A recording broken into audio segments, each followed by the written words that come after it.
Alright, ladies and gentlemen, I'm here on the channel. Gonna get right to a news video here. So I'm gonna start off here with start with some NFL here. So let's get to Ian Rapoport to start off here. So the optimism appears to be warranted for Geno Smith, the hashtag Seahawks QB. He was listed as a full participant for today's practice despite a knee injury. So it looks like Geno Smith, there is some optimism for Geno that he could possibly play in their next game. We'll see, but he was a full participant despite the knee injury. Don't see people talking about it like that. Don't see much people talking about it like they talked about Mahomes being a full participant. But anyways, so the Saints, they have signed former Chiefs first-round running back Clyde Edwards-Helaire to the practice squad. So they've signed Clyde Edwards-Helaire. He was released by the Saints.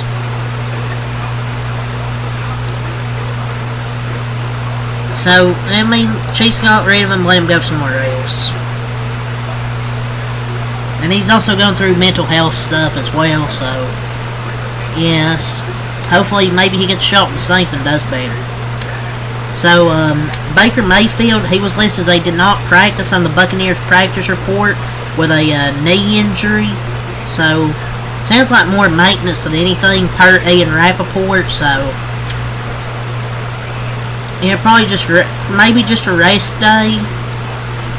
I think Wednesdays are a walkthrough, and I think he'll 100% be ready to go Sunday night against my Dallas Cowboys.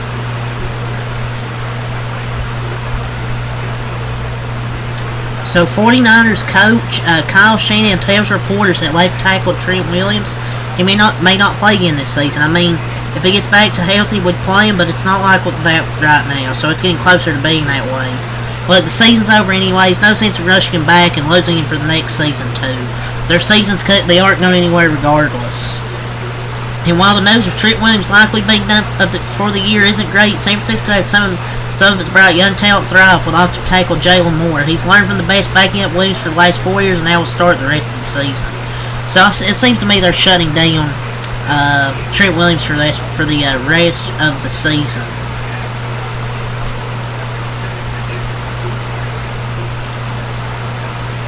So Titans have benched QB Will Levis will start Mason Rudolph versus the Colts. Man, both of them have been an embarrassment for the Titans this year. Like, they really have. The Raiders have placed defensive end Max Crosby and running back Sincere McCormick on injured reserve, which will effectively end their seasons. Man, it's not like they're going to win any more games anyways. So just get ready for next year. So the Falcons are signing kicker Riley Patterson off the Browns practice squad onto the 53-man roster, source said. So they're signing a kicker and they're placing standout kicker Younghoe Koo on injured reserve, source said. Well, I mean, he hasn't been great this year. Maybe he's been playing hurt. Overall, he's been a standout. He's been clutch this season prior to the injury. So he's a good kicker, but this year he didn't stand out, for sure. The Commanders are opening the 21-day practice window for standout defensive lineman Jonathan Allen, per Tom Pelissero and Ian Rapoport. He suffered a significant pectoral injury in week 6, but amazingly he's expected to help down the stretch. So that's definitely helped the Commanders' defensive line getting him back. I thought he was out for the season, but no, he's going to somehow be back.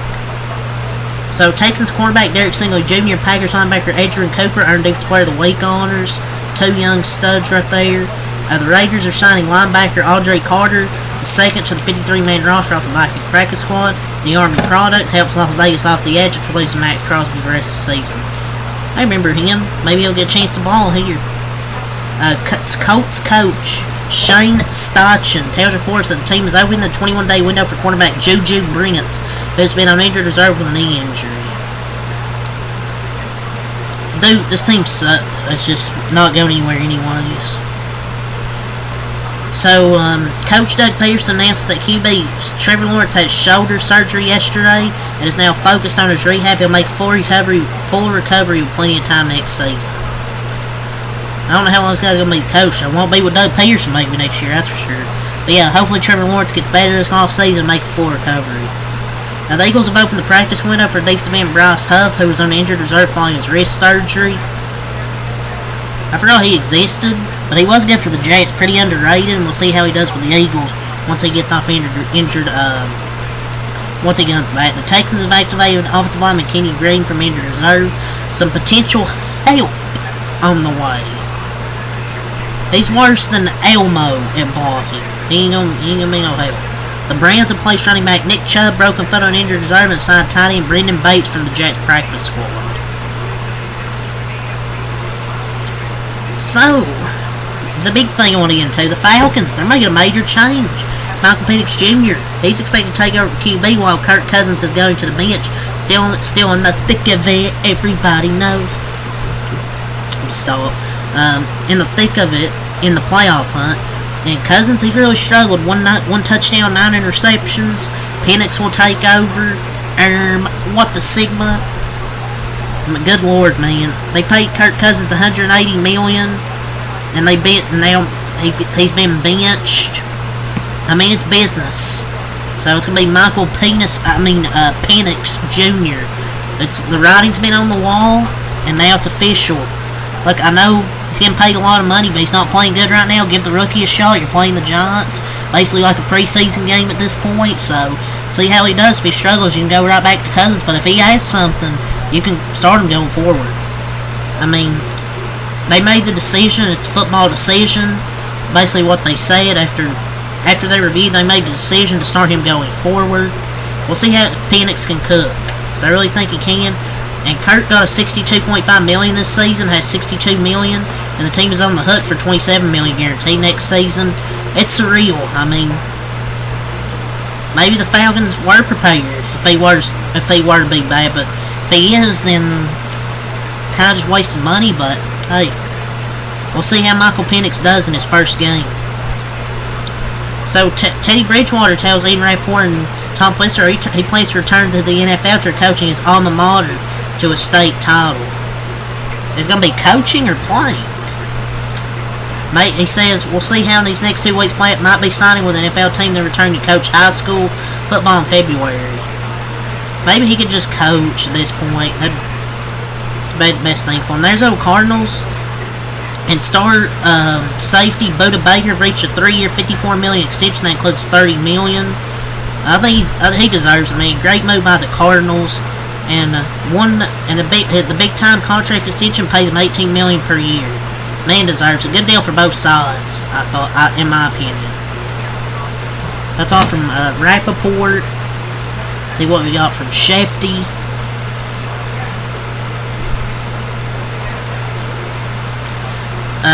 Seahawks running back Zach Charbonnet did not practice today due to an oblique injury. Man, all these running back injuries. Yeah, Gino was a full participant, but Zach Charbonnet did not practice.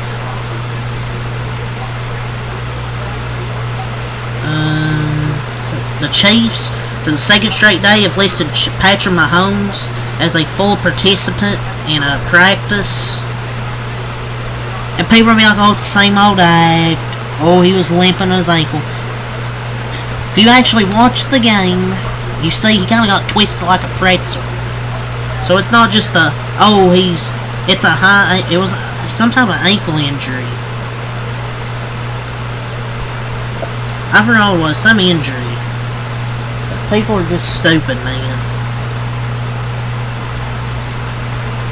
And he specifically said it wasn't as bad as the injury 2 years ago. There's no overplay. It's just the ankle's not as bad, not hurt that bad. Grant DuBose is expected to return home Wednesday for spending the past 3 days in the hospital. TJ Watt is listed as limited in practice, and while George Pickens was listed as they did not practice. So, yeah, it's all for the NFL here, so we're going to move on to the National Basketball Association. So, let's get right into it. So, Denver Nuggets, Brandon Ingram is reportedly on the Denver Nuggets radar per Ian Begley, and it says Michael Porter Jr. would likely be involved in any major Denver Nuggets trade per T. Jones on the NBA and Sam Amick. Any big trade would likely include him. But and you're asking why would they trade him? I don't know. I don't know. Any team that gets Michael Porter Jr. is a steal, man, because I think he's a good player. I don't think they should trade him. If you're gonna, but what else? I mean, but they don't really have much else to trade, do they? I mean, maybe they'll. I don't know. Maybe they have to trade Michael Porter Jr. if they want to get a good piece.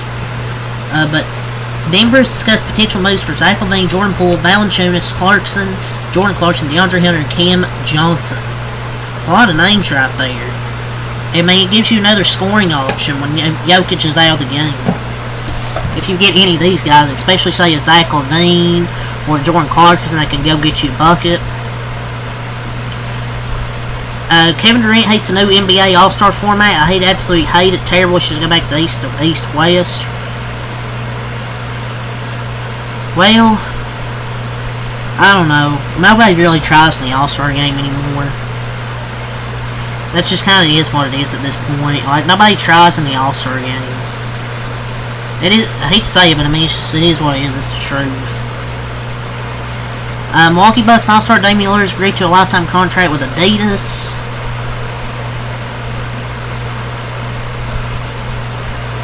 See what else we have here. A 76er star, Joel Embiid with sinus fracture, will be reevaluated in 1 week. An update from Greg Popovich, a statement from the Spurs coach. He suffered a stroke on November 2nd.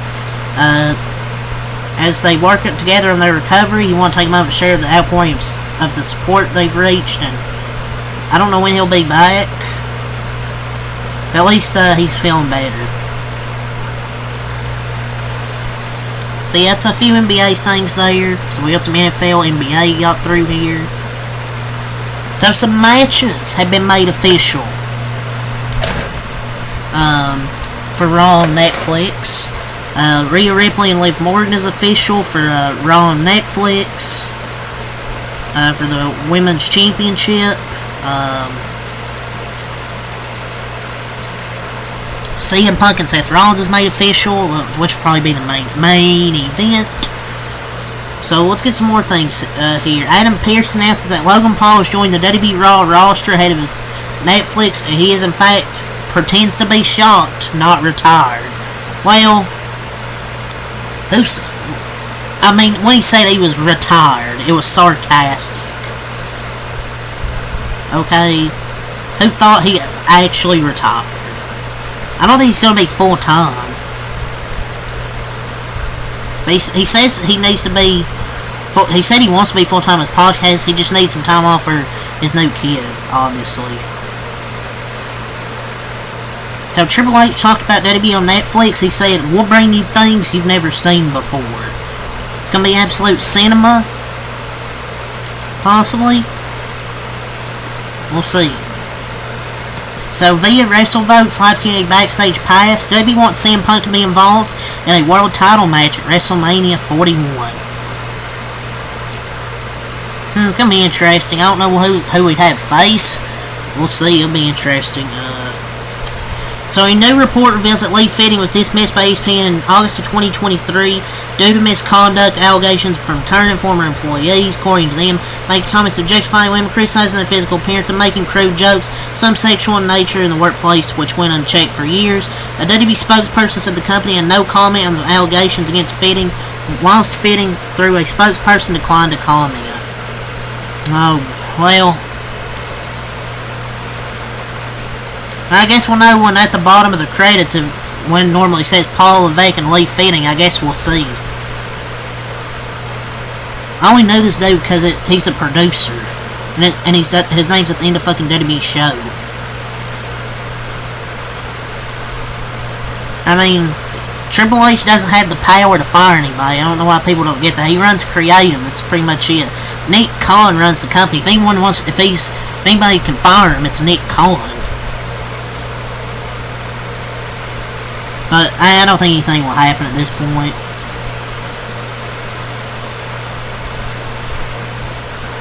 I mean, if they knew, I don't know if they knew about this beforehand. So there was a report that said L.A. is injured but via 5 slate. WWE said he is not injured. So, good news. A happy birthday to Trish Stratus, 49 years old.